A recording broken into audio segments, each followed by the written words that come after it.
So hey guys, it's Zyant again, and just so you know, this will probably be the last Crysis gameplay I put up on this channel, unless you guys want to see more Crysis, but don't expect gameplays like this on a regular basis, because this was sort of a once in a session or once in a week long gaming session thing, because I was playing with Jimmy the Snake, and we were beasting, pretty much, all night. He was carrying me, I carried him maybe once out of the 20 games we played.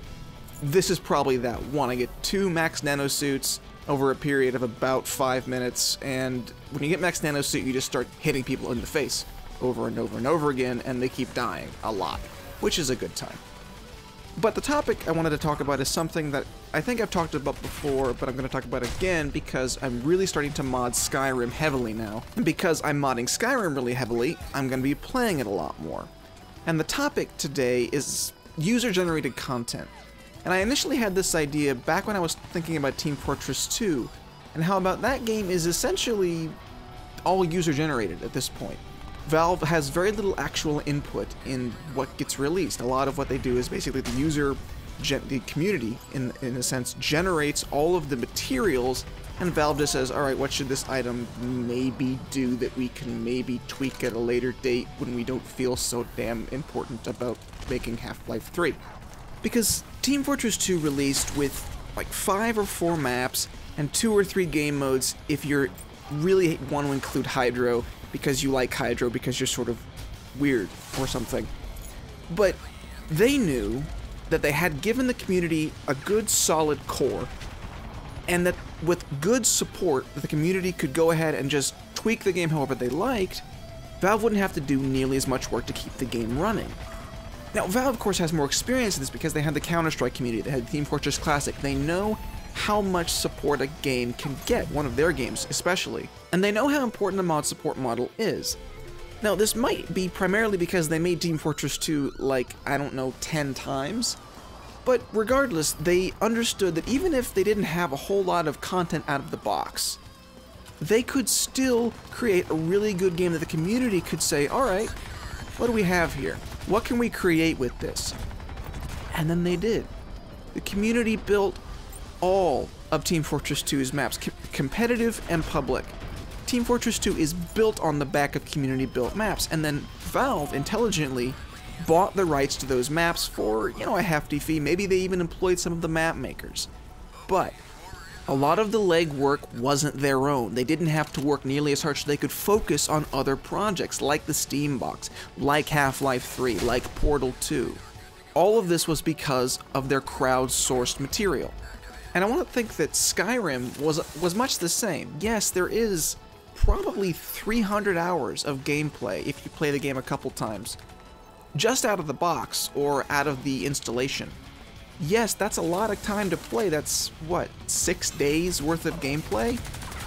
But again, Bethesda knew that their game was buggy. They knew that it didn't look great. They knew that there was all this extra space that went completely unused. And I think they did that because they understood, well, we're going to put out mod tools for this game. I'm going to put out mod tools and people are going to go crazy. And I know I have talked about this before now because I talked about a mod tool support. But I want to talk about why community sourcing is the future of game design, essentially. Where a developer creates the core of the experience and then allows the community to, sources the community to go ahead and create the game for them. And I don't mean that developers should just be lazy and release a really lackluster game, because both Team Fortress 2 and Skyrim at their core were solid games. There were problems with both, less so with Team Fortress 2 than Skyrim, but again, at the core of the game, it was a really strong product. And so there was no real need for them to do anything else with it. They knew the community was smart enough and capable enough to do something that they even couldn't think of.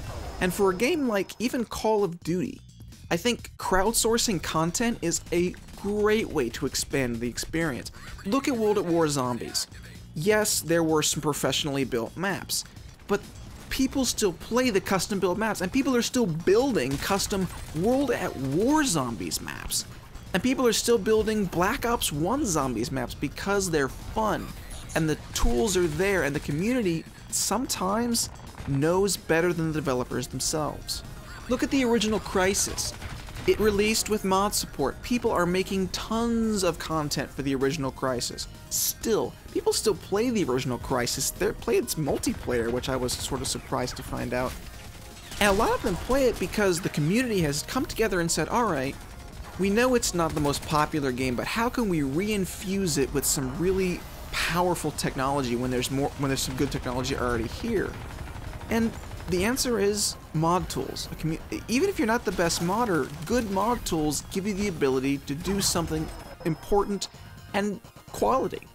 And that's where I think games nowadays miss the point of game design, is that the future is not in a solid, complete product on launch. Heck, we see products being patched day 1, day 2, day 3 because developers are getting in-house testing feedback. They're getting it after the game's released. In-house testers are saying, oh wait, we may have missed one of these problems. Care to fix it? And then Treyarch's like, oh, okay. So they scramble to get a patch together that has to go through Microsoft certification, has to go through all these things.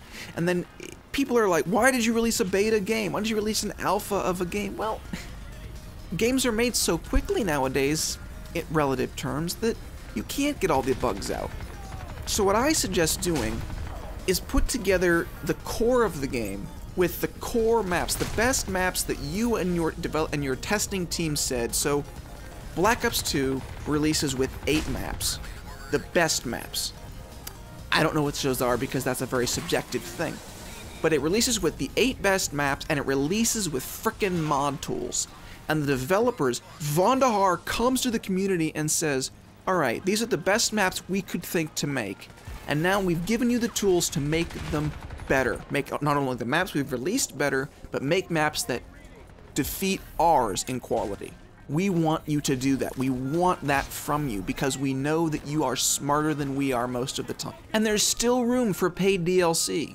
You can still put out the 8 other maps. You can still put out the Revolution map packs. Hell, I mean, get together a closed beta tester from in your house and say, alright, of the 20 maps that we've built so far, which of them are the best?